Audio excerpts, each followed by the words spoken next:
yet to see how many wins this user here has with Charlotte, and I'm sorry, I'm forgetting your name, Bowmaster. but say it again. Bowmaster. Sorry, Bowmaster, I do apologize. I was in mid thought and I forgot your name. It happens. It won't happen again. But Coach Bowmaster, we yet to see how many wins he will have, but the level and the bar is very high with Charlotte because I crashed my car, won 8 games. Shotty won 9. So this team is very good in game, it seems like. So I'm definitely maybe underestimating them, but I do like Hughes and Temple to get the win here at home by 7. I'm gonna agree with you, and I'm probably gonna go a step further and say it'll be a two-score game. I like that Charlotte is undefeated on the road because to me, winning at like I've always heard the term winning at home is expected, or I said it wrong. Good teams win at home, great teams win on the road. So I always think it's impressive when I can see a team go into someone else's house, an uncomfortable environment, and be able to get a win. But Temple's offense is high powered. They're putting up over 40 points a game. And the difference in talent, as you said, I think it's going to stand out here. Temple's offense is just, I mean, they've got a 60-point game, a 50-point game, a 40-point game. The fewest points they put up so far is 34. And that's because they were up 34 nothing. So the offense just came to a stop in that game. They score. And if they don't turn the ball over, it's going to force Charlotte to have to keep up with them. And my issue with Charlotte in this game is just defensively. The lack of talent, I think, makes it easier for Temple to get ahead early. And then you're in chase mode the whole game. And when you're chasing, bad things tend to happen. I think Temple, they pull away in the second half and just hold them at bay to get the win. All right. All right. The next game and the last game we have is App State at Coastal Carolina. Hmm. App State needs, definitely needs a win, period, no matter what. But they need this win for a division tiebreaker because we know how those tiebreakers can get. Uh, App State's only win is on the road, and Coastal is 3-0 at home. So something's got to give. Who do you think is going to win this matchup, and what is the key thing that will lead to the win in this matchup? Man, I am a stubborn guy because I am not getting off this train. I am staying on until the end. I am going to I'm gonna stay believing in App State. I'm start kind of stuttering here, but gonna stay on that App State train. They have to win this game. It sounds weird to say that, we're just in the midway point of the season, but if they lose this game, Postal will have a two-game lead over them in the division plus the tiebreaker. They have to win this game. And the key is defensively, they have to get off to a better start. They just have to, because the run game is going to do what it's going to do. That has been a constant for them this season. They need to get ahead, let the run game stress out the other coach, and let it be easier for the defense to have opportunities to create turnovers. You don't want to play from behind with a run heavy offense because then you're shortening the game, and that doesn't really help you in that scenario. So they have to get off to a good start. Brady has to know this is a must win game. I think that he gets the win here. Not even going to give you a score. It's just, hey, it has to be a win. I can understand that. I can definitely understand that. And I'm going with Brady too, because it's urgency. Urgency is the key. That's the key to this victory is urgency because he needs it. only one win on the season, has looked good, but those looking goods haven't equaled W. And so you can look good all day and lose, but at the end of the day, it's still an L. So he needs to have urgency and get the victory here this week or next week, um, and get his second win of the season. Yeah, that's just bottom line. It just Yeah, has to just be that urgency way. and get a win. Just urgency and get a win. That's the bottom line with that. And I think this is one of those games where this it could have an interesting impact on your season because if you get a win here, you can kind of take a deep breath and then get going for the second half of the season. Or if you lose here, does it get make you get in your own head? Does it make you possibly regret that you had a great season last year? You're looking to replicate that success.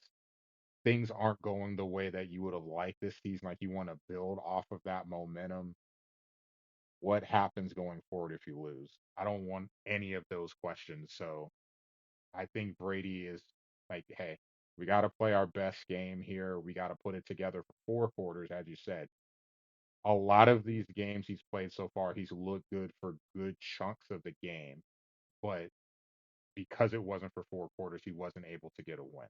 So now we got to have complete games, start to finish, and get the W home. And I think he does here. And that segues us to our next topic, power rankings. So based on what we've got so far, and I'm gonna preface it for me because this was before we had a game just get played during the show. So Vic, who are your top five? I guess I was Nostradamus because I left them out. I got East Carolina, Buffalo, Temple, Boise, and Southern Miss. ECU for the obvious reasons. We've spoke on them in previous shows. Big win over NC State and continues to be dominant. Same with Buffalo, continues to be dominant. Temple has impressed me a lot. Did have the one loss, but that was a hell of a loss. Boise has had the toughest schedule, but has played well. Definitely, definitely gave Oklahoma a run for a half, and that's a hell of a thing to do for that Boise team. And Southern Miss because I don't want bulletin board material. But no, no. In all fairness, he has gone off to a good start. He's 3-1, and like I said earlier, I do genuinely feel like he's gonna win versus Georgia Southern, which would be a spotlight game because that's one of the games of the week. So it's gonna be a little shine on that game. So he's gonna be a little extra self motivated on that. All right, I like it. Well, my list is already messed up from the start because I had Washington State number one, and that's obviously before they played the Apple Cup. Um, he was undefeated going into that game. He was the highest rated G5 team in the poll. So even though there are other teams that have had maybe you could say more impressive wins, they're having to catch up to him, and he would have to drop down towards them, which that loss to Washington does obviously impact that going forward.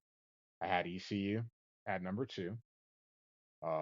Obviously the big one against NC State to start the season.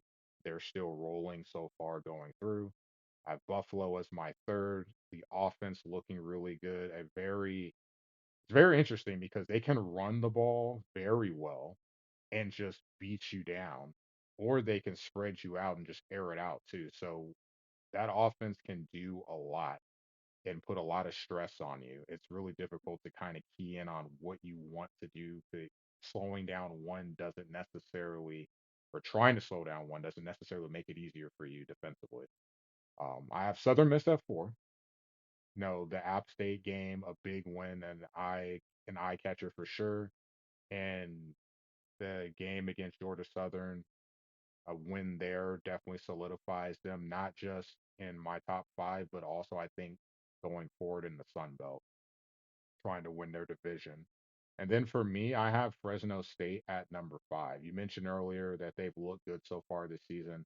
They have a close loss to a P4 team, and as they get now into conference play in the Mountain West, I think Tutty is set up for a nice run.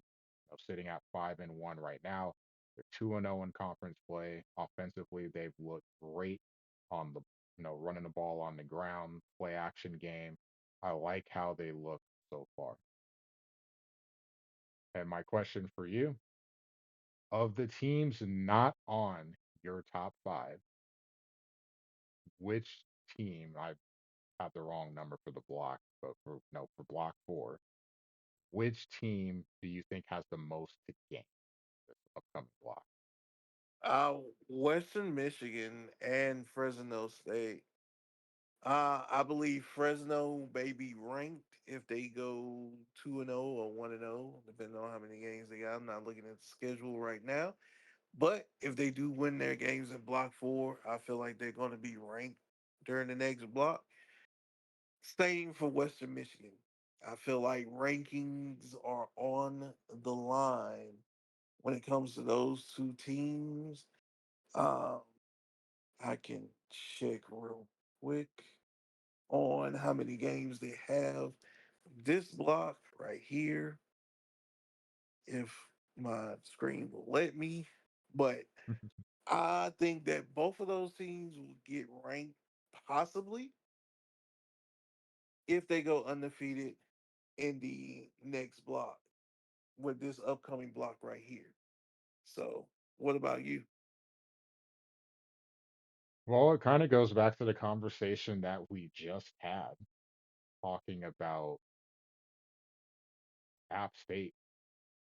And it's actually not App State though. It's going to be the flip side of that, Coastal. I don't have them in my top five. They've looked good so far this season at 4-1, but they have an opportunity to give the death knell with a win over App State, and that's important because you stay undefeated in conference play with a win, and then you have a two, like essentially a three-game lead over App State at this point in the season. You could almost eliminate them from the race if you continue to play well, and it has to be a confidence builder too. And also, he has UL Monroe and D Nazi, who has looked pretty solid so far this season too. So I think a good showing in this block against two, Brady played really well last season. We're still, obviously, we're still expecting him to turn it around. So that is definitely going to be a difficult game. And then D Nazi is sitting at 3-2 right now. It's a cross division game. You pull off two wins here and go to 6-1, you're looking really good going into the final third of the season. So Coastal, I think, has the most to gain for me. And to update what I was saying about Western Michigan and Fresno State, they both have one game this block. Um, Fresno against Colorado State and Tar UNC Hill, and Western Michigan against Ball State. So I feel like if they both go 1-0 this week, they could possibly get ranked. Fresno has a big week next block. They play San Diego State and Boise back to back. Ooh, that's a spicy block right there. That is a definite spicy block right there. And Western Michigan has Chip next block. So both key games the block after this one. So block five will be their time to shine. But they only have one game this week. But I feel like both of those teams can get ranked if they go 1-0. Very, very interesting.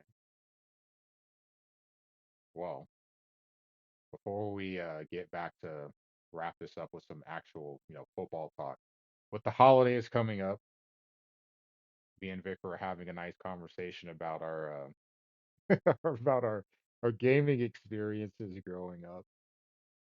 About man, I was trying so hard not to laugh. I felt like if I laughed, I was going to be a jerk. But oh man, some interesting stuff. So we're gonna have a this gonna be a two-part series because we're gonna do this next week. So two questions. One is growing up, your best gaming moment. And then also the flip side, your worst gaming moment. And then next week, with it being, the final episode before Christmas, we'll tie it into, our best holiday moment, video game wise, and our worst. But I will let you go first, sir. Your best gaming moment and your worst. Um, best gaming moments. So you say growing up, I'm gonna use the uh when I was a kid. Best gaming moment is definitely the first time I got a system for sure as a kid. Second gaming moment, best gaming moment. I was a teenager.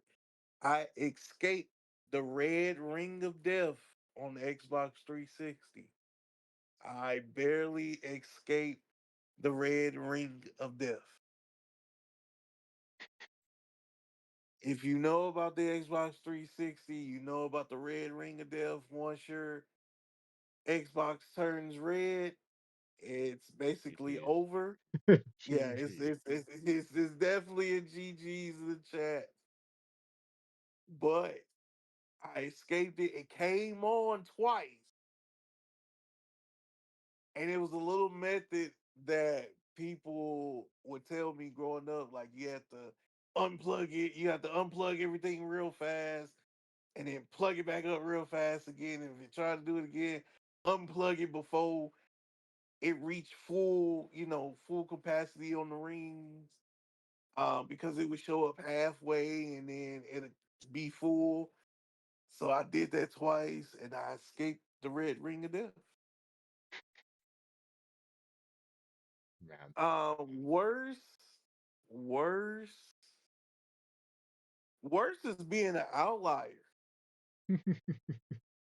Pun intended and non pun intended.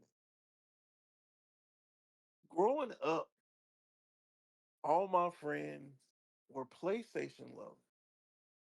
Everybody I went to school with, PlayStation. Everybody, PlayStation. Best friends, PlayStation. Know what I had? Goddamn Nintendo. The game. Why? Why?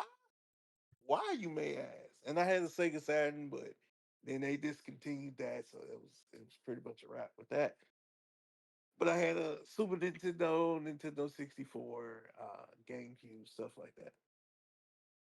And my mom said that because she didn't think I could take care of CDs because, of course, PlayStation 1 had disc. And instead of calling it a disc, she called it CD. She old school. And so she was like, "You can't take care of CDs." What do you mean I can't take care of CDs? I don't know what you're talking about. I've never broken one to that point, and I didn't. Like during my childhood, I was an adult before I broke a CD before. So I didn't get it, but she wouldn't let. She liked gaming. She wasn't a mom that didn't like gaming. She even played with me and my sister, so it was cool. But she rather get the cartridges because they're durable and safe, not a CD, as she called it. So growing up, I didn't have that. And then when the GameCube came, she was petty, petty as hell. Oh, you can't break these. These are little mini CDs. You can't break those. What do you mean I can't break? What? What?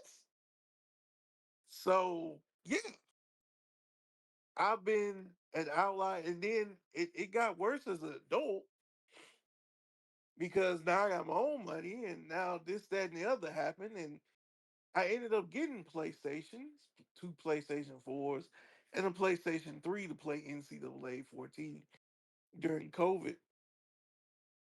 They all went out on me.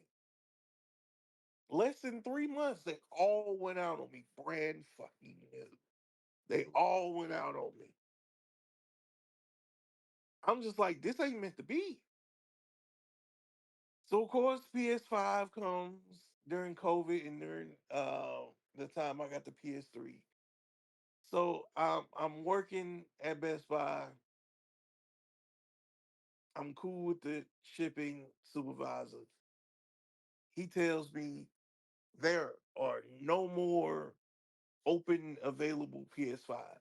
The only ones that are coming in are the ones that were pre-ordered or pre-bought online that are getting picked up or shipped out. You gotta be fucking kidding me. I could not get a PlayStation 5 that was under $8.99. All my friends got them for under $5.99 or $6.99. I couldn't find a one that was under $8.99. So during COVID, I just said, forget it. I'm never gonna be a PlayStation person, I guess. It's just not meant to be.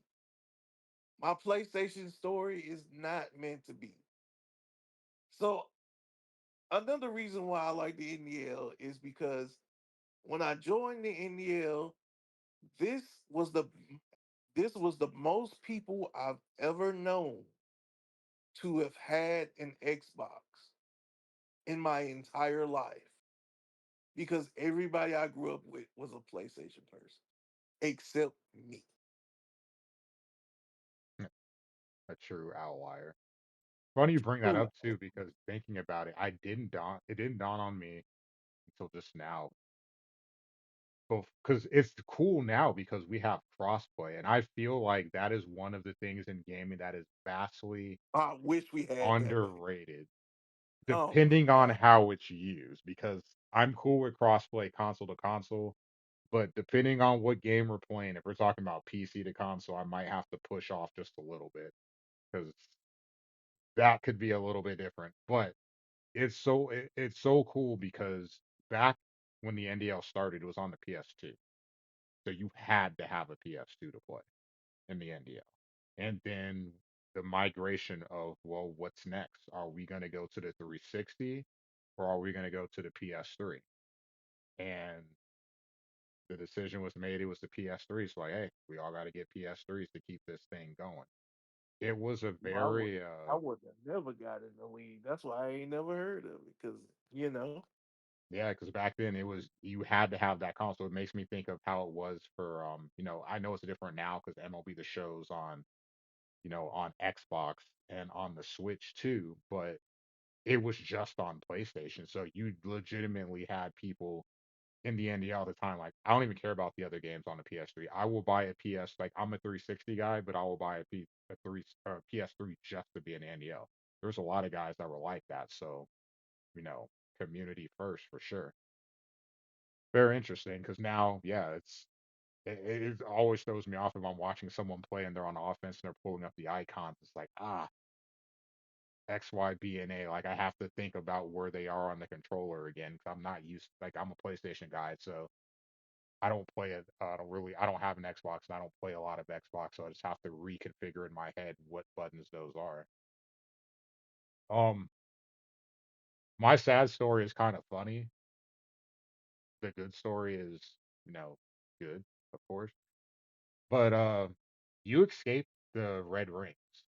I did not escape the PS1 dying on me. So growing up, damn. me and my dad played a lot against each other. I mean, a lot. Madden and NBA Live, which turned into NCAA, which turned into 2K football. Like we pretty much stayed with basketball and football. I think maybe we did some boxing against each other, which would have been Oh, Knockout y'all didn't Kings on do the a fight? PS1. Yeah. Y'all didn't do fight night? Oh, I would have destroyed him in Fight Night. It's too fast paced. It's too fast paced. I would have destroyed him. I do So remember Knockout Kings though. I do yeah, remember we used to play Knockout Kings. He used to beat my butt in that one. But when there'd be times that I would get home from school and my dad would get home and he would just come in the room. Like he would just be standing at the door, just waiting for me to acknowledge him, Roman Reigns like. And I just look over and he's like, set it up. So that would mean is, hey, he thankfully he wouldn't do it if I'm playing a sports game, or he'd wait till I'm near the end. It's like, okay, so like I'll be back in 10 minutes basically. We need to be on the team select screen. Let's get a game in. And we were playing Madden, and I don't know what happened. Just all of a sudden, the system started smoking and it cut off.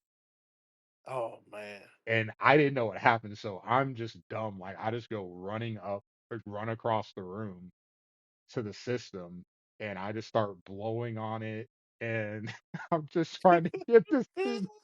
I'm trying to get this thing to turn back on for like an hour, and my dad is trying not to laugh because I'm like in Cause my he knew. head, He knew. he He knew knew. it's done. He knew. In my head, I'm He, like, no, like just something happened. I can get it it working can't again. be. And yeah, I was when I found out that I couldn't get it to work. I didn't cry, but you could tell that I was hurt. So yeah, when I got home the next day from school, there was a brand new PS1 sitting on my bed. Oh So man, at least that's it ended good. But man, when it went yeah. out, I was like, man, I had my whole day planned out. Like, yep, I'm gonna play dad. We're probably gonna play a game or two, and then after that, play some Crash Bandicoot. I was all amped up, and then that got shot down instantly. But then I didn't know, like, well, I don't even know if I'm gonna be able to get a system. It's summer. Yeah. What am I gonna do for the rest of summer? So, You was freaking out. You was freaking yeah, out. I was I can like, I just saw believe my whole summer flash before my eyes. Like, well, I guess we're gonna get a lot of basketball in outside it. because I I there's did gonna the be no same doubt. when I was trying to survive the red ring of death. I was it's like, oh my God. I Oh was yeah. like, whoo. I was sweating and all. I was like, oh my God. Um, the good is all like the flip side of being an outlier. 'Cause I was telling you about the other part of being an outlier, which sucked for me. But one thing that I found really fun for me is I'm a big PS1 guy. I play a ton of single player games. Honestly, the most multiplayer I honestly play is in the NDL. Playing, 'cause I don't play Madden. When I play MLB, I mostly play franchise. I know that's probably making people like Mike or Niddler sick because I know Niddler was a big fan of online franchise for MLB The Show, and Mike hates playing against the computer. I mean, most of us do, understandably so. But most of my gaming is single player games outside of sports. This is the most multiplayer action that I really get. And growing up, it sucked in the beginning because I wanted a PS1. I didn't want to wait for a Nintendo 64 because wanted to play the single player games. And then the Nintendo 64 comes out. Okay, cool. Mario 64, that's awesome. But then you have Mario Kart 64. And then you Oh, had GoldenEye. oh, And then you oh, had the THQ WWF at the time, No yes. Mercy WrestleMania. Oh, I loved it. I loved it as a 64 person. I loved it. And we eventually did get one. But as of, you know, it felt like I was an outlier at the time because I just had the PS1. So when people came over, like, what can we play?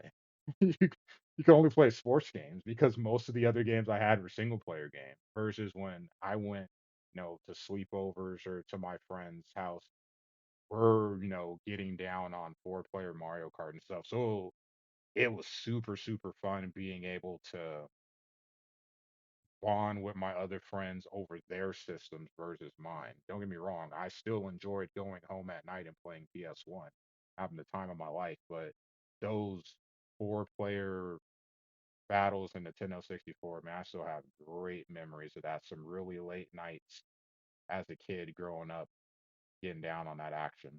Some good stuff. I just want to say this because you said single player games. Ocarina of Time, top 10 game of all time. You can argue with your goddamn mama. Don't argue at me. Don't at me. Don't do nothing. Solidified. Top 10 all time. This is going to be Ocarina of really Time. awkward. I'm probably one of 2% of people in the world. Now, please let me finish first, okay? Oh no, you can finish. Go ahead. I ain't finished, bro. I think that Ocarina of Time is a great game. I think Breath of the Wild is a great game, and Link to the Past, great game too, all Zelda. But for my just my personal taste, I'm not a big Zelda Mhm. guy. Oh, okay, Like okay. I've tried to play Ocarina of Time, I would never was able to finish it. Link to the Past, um, probably the worst thing I ever did on stream. We actually had a one of my mods came up with a stream goal for me to play Link to the Past because that's his favorite game. And we hit the goal, and then I couldn't finish the game because I'm like, I can't do this. I just don't enjoy this game. It was super awkward. Like I don't know, like if I am I supposed to refund the money for this, or like what am I supposed to do now? Like I can't I don't enjoy playing this game. It felt awkward, but like I respect, and I think that just goes with me being as I've gotten older. I know what my tastes are in gaming, and I do try some other things, but I can respect the fact that I think it's an amazing game, but it's just not for me. Yeah, some people may think that's a controversy. That's why I said what I said in the beginning, because some people may think that's controversial, like top 10 all time Ocarina of Time. I think that's What? we Da, da, can da, da, probably da, narrow it da. down to top five for sure. Like I think universally, that is one of the most respected games ever made. I got a wild one for anime too. Whenever we get to that point, not a wild one, but a one that make you be like, huh? Well, we'll have to see about As that far down as the like road. top 5 or top 10 animes of all time for me personally, but I'll tell you all five. Gotcha. Well, next week we can talk about the Christmas ones. I already know the best one is going to be hilarious. I know my dad listens to this podcast, so he'll get a kick, and I'm sure he'll get my mom to listen to that part too because they'll vouch. It was embarrassing. But the next segment, I'll let you have your spot first. The shout out of the week in the G5. My shout out of the week is Coach Cleat Freak at Louisiana Tech. Got two big wins this past block. But not only that, me and him did play in the scrim. Even though it wasn't close, the score wasn't close. But that's not the big thing. The big thing is I loved how he used his players and his skill players specifically. Loved how he moved them around. Loved what he was doing on offense. Don't know if he was trying something out or he was just, using that as a backup or whatnot. But loved how he moved everybody around and loved how he got his playmakers involved. I love that. And that's why he gets my shout out of the week right there. All right. Well, he'll take that, and I know he'll take that 2-0 block as well. So kudos to him. I of course have to be difficult and can't just give one school because why would I do what I'm what I actually put that to do on there? But I wanted to give a shout out to all three of the service academy schools. So that'd be Navy, Air Force, and Army. You know why? They have a really fun offense to watch. And I've been able to watch them because they've played all of their games. Super cool. And I know sometimes it happens like everyone gets off to that hot start because everyone's anxious to play. So they get their games in right away. And then you have that mid-season lull. All three of them games completed before the next block open, as you would expect. Two vets, one a newer guy that came in the last game cycle, but their offenses are fun to watch, and they've been able to get all their games in. Good participants in the league, love to see it, and I'll be watching all three of them going forward as well. Especially, I know we just had Navy play against Air Force.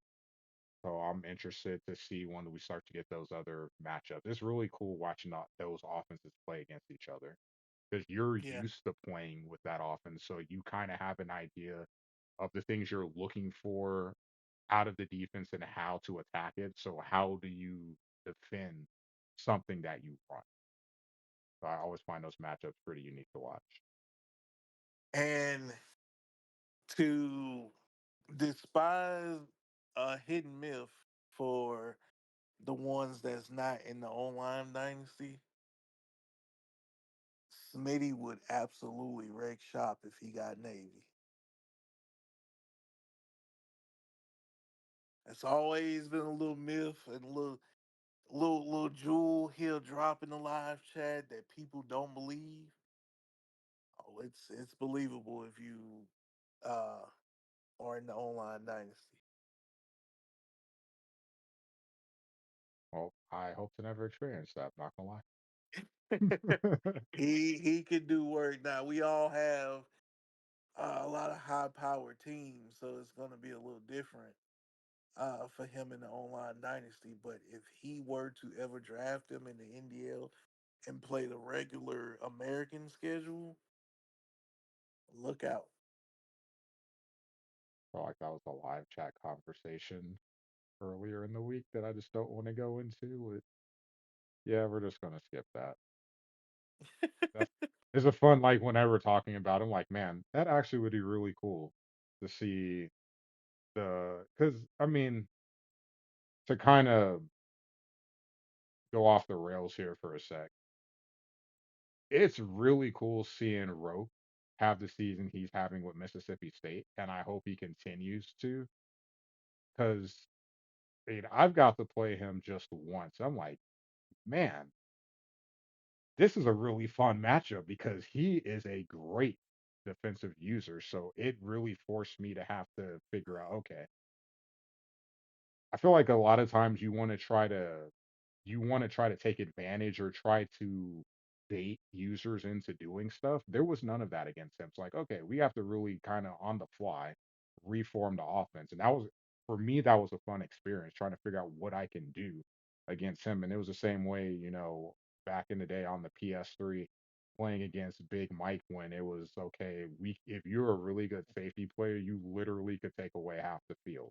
So how can I try to attack Mike and have some semblance of offense? To me, that's fun. And Rokes never had a great team. So what would he look like if he had a team like, say, Georgia or, you know, Ohio State or something like that? Listen, So just the listen. flip I can, side I would can. be cool too for them to, when they were talking about, hey, let's go down to a G5 school with lesser teams and see what we can do there. That also would be interesting, especially if they're playing against each other. Well, like I said, with Smitty, it's real. Um, Roke, I've seen him with a great team. He built up. We're on. We're in an online dynasty. He built up a Syracuse team. He's on the ban list. I do not want to play him no more. We played. We played, and I boast and I not really brag, but I'll say, oh, I've never been shut out before. That is the closest I've ever been shut out in my life. Oh no, I had to scramble down the field just to kick a field goal, so I wouldn't have got shut out. Shut out. Man, That's how dominant that was. So no, I already knew that from that, and he didn't play anybody like real. He did play Memphis, so he played somebody important, and he played somebody real good at that point. But he didn't play Bucknut or nothing like that.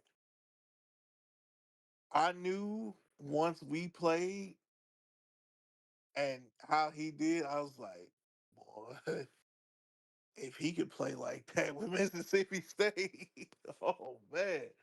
And that's exactly what he's doing. yeah. Well, I think you have a segment that you would like to chat about. Oh yeah, oh yeah. Somehow it always comes back to the team you root for. Don't understand why, but it does.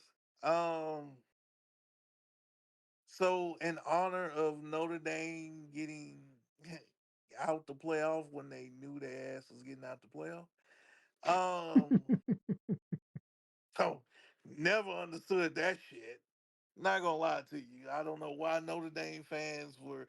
They have a legit argument against the committee. Yes, be mad at the committee because they played you like a fiddle. They definitely did, and they should have a legit beef with that.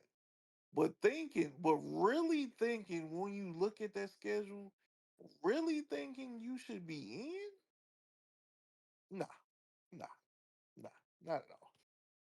Not at all. I don't care who Miami lost to. They didn't lose to you. Simple as that. And that was the most simplest day. I don't care if it's week 1 or week 12. I don't give a damn. It was a part of the 2025 season.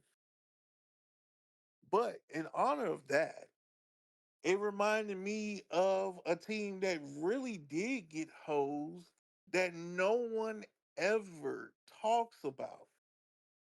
No one ever talks about it. This was in the BCS era. So, and people may bring it up that the most known instance of a team being hosed or being left out is that Auburn team from '04 that went undefeated.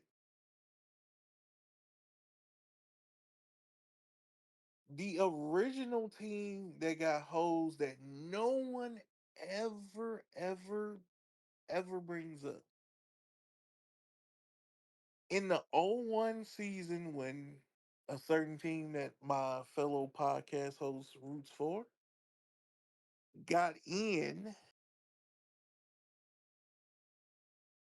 they got in over a team that got hosed, which was the '01 Oregon Ducks team.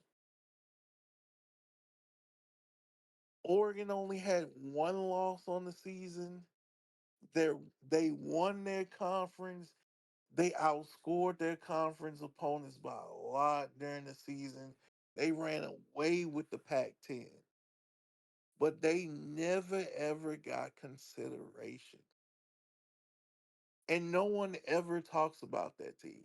I always thought growing up that that team should have played Miami. No one was beating Miami.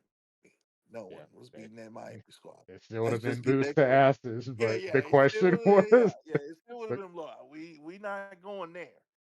But I feel like that's when I got introduced to the business of college football because no one to this day ever talks about the '01 Oregon Ducks team. They completely obliterated Colorado in the bowl game. good, good. Uh, that If was I could, let me fact check that real quick to give you a score of what the fuck happened. Uh, they played Colorado because remember, Colorado blew out Nebraska in the last game of the year, and this was before every conference really had a conference title game. So the tiebreaker was Colorado played in the conference title game, and they won the Big 12. My podcast host is quiet because he remembers that.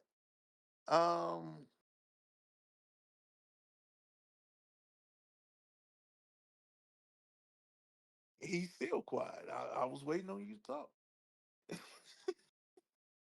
unlike, I mean,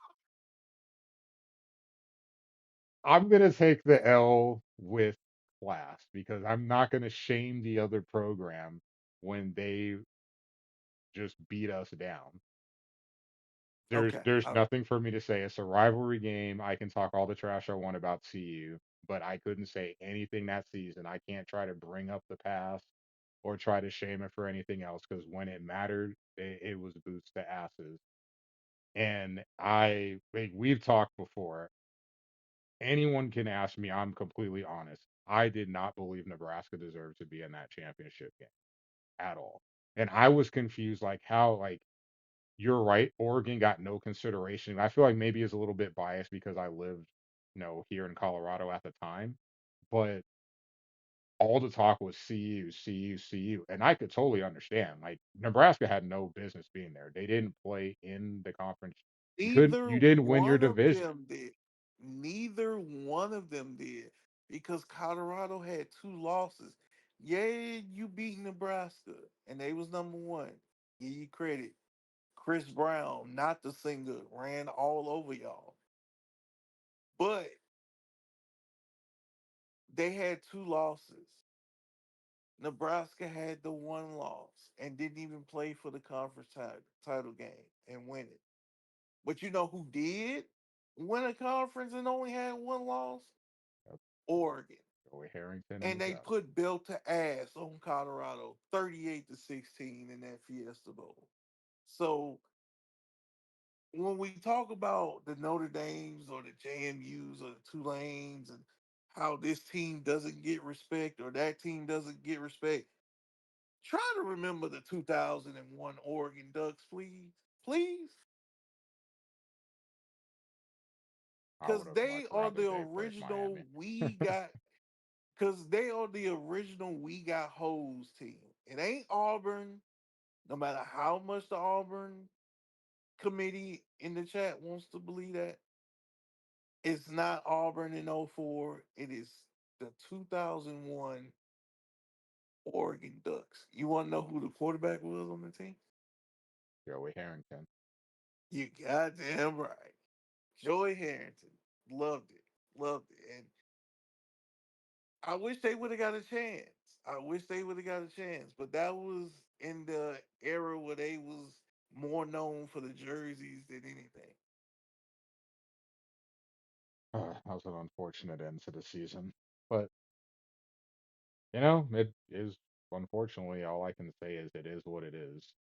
I think I don't even want to rehash it because I feel like I've read over 1,000 messages in the live chat about the bracket for the CFP. Oh my I God. mean, I said Pirate Flag could literally make an entire series about just that. We And would who all laugh. deserves Um, and I agree, and I'm not gonna lie, I'm on record saying this. I agree with Pat. It should be the 12 best teams. I wish we got that. I want to get that. But it'll never happen. It'll never in a million years happen. no, because Unless there's one of one the other word 12 best involved. teams unless one of the 12 best teams comes from a G5. But it'll never happen. I wish we can have that. I want to have that, but it'll never happen. So this is what we're getting. It's going to expand most likely to 14 soon. If not 14, it's going to expand to 16. And then we're going to say, oh, that number 17 Arizona team. Oh my God, they should have got in. Exactly. It just the goalposts are going to keep moving. It's never going to be perfect, unfortunately, but it's the best we got, and we're going to enjoy watching it as it Oh my plays out. God, Georgia Tech at 20. They should have got in. That's what it's gonna be. That's what it's gonna be in the future. It would be interesting. I'd probably have to ask Andy because I am, well, maybe not Andy. Probably have to ask Homie if we could take what happened in past seasons, like back in the day, having the BCS decide, the BCS rankings and the Massey. So we had the Massey ratings, and then you had the BCS rankings towards the end of the season for one and two for who played in the title game. What those seasons would have, maybe not the seasons, like who we think would have won. That doesn't matter. But just what a bracket would have looked like if it had been an expanded playoff, say Oh, 16 teams like back in season 20. What would that have looked like? Or 8 teams back in season 10, what that would look like. I think that'd be a cool experiment. I just, I don't know where to start with that. And I also know I probably don't have the free time for that since I am working, working my ass off. I'm Oh pretty man. sure homie or Block or Andy could look that up. It'd just be curious to see since all the CFP talk is something NDL related to that. That would be a nice project to see. Like, hey, like I had a good season, or I saw this person have a good season, and would they have made the bracket that year? I've seen some seasons from past coaches that didn't end in a national championship, and I thought about that. I think oh, it's one of the vets, but I cannot think of his name. It maybe was DK. I don't know, but somebody had Louisville, and they was ranked like fourth, and they was 11-1. I remember seeing that. I was like, oh, they have a bye in the playoff. Yeah, this would have been cool to see like what the matchups would have been and who would have been seated where. Hmm. I think that could be something fun to look at. I'll have to, as Ooh, we get through the holidays, actually put some effort into that. yeah, definitely. But I think we're about done here. So my closing thought, if you haven't voted in your polls, like me, go do them. Like me right now in like the next 5 minutes. Um, and remember, blocks are open for 2 weeks. So blocks one or weeks 1 through 4 are closing tonight. Weeks 5 and 6 are closing next week. So keep that in mind going forward. I know the holidays, extended block for I know we had it for Thanksgiving, so it was open an extra week. But just be mindful of the fact that you really have 14 days to play your game. So do your best in communicating with your opponent, trying to get that game scheduled. If there's extended absences, also communicate that to your opponent, conference commissioner. Make sure that you're getting that taken care of and getting those games in. And tomorrow morning, game day. Game So day. Tim and the crew will be on to talk about what is to come. Make sure you tune in. I am grateful that I at least can sleep in Friday night so I can wake up Saturday and catch that. The only day that I really get to have my morning off. So I enjoy it when I do. Oh yeah. I eat breakfast or I just have them on my speaker and just listen to them on the patio sometimes. Yeah, I'm lazy. I'm not gonna lie. I'll be in bed, laying down, eating breakfast, watching something on TV while I'm listening to them. One last thing before we go. So both of us are wrestling fans. And I will admit, like I know everyone that knows me really well likes to joke about this because I am God, I cannot stand Super Cena. Like the fact that he literally rolled over a whole roster, it felt like for a long stretch of years. But John Cena's last match is going to be tomorrow night against Gunther. I'm putting, you know, it's going to be emotional for a lot of people. I know some people are like, oh my God, they're talking about wrestling, whatever. But hey, I'm a huge wrestling fan. It's probably the first thing I've ever been a fan of in my life. And though I have not always been a big fan of John Cena, the character in wrestling, I have always appreciated the dedication that he's had to the business and to entertain week in and week out. So I just want to say that I will have mixed feelings when I watch because I've had with other wrestlers. I'm a big Undertaker fan, and I'll admit, um, as he was getting closer to the end, those matches hurt a little bit more because I always thought, man, is this going to be his last match? And I've spent so much of my childhood and growing up watching.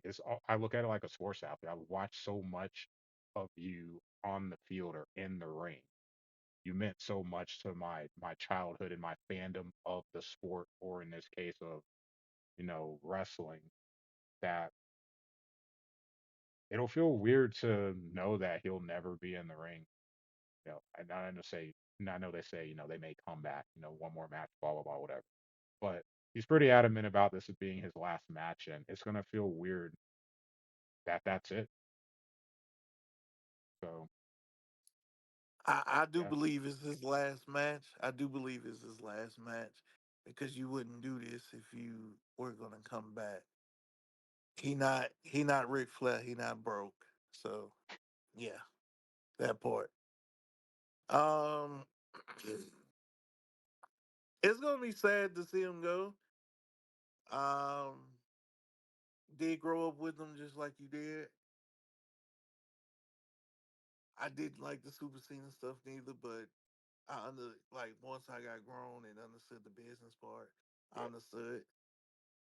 Um, I don't like, and I'll just make this quick because I know we going long. I don't like how they opening the show with that. If you did not know, they are opening the show with that. They're not closing the show with that. I feel like if we did this shit for a whole year, you should close the show with that match.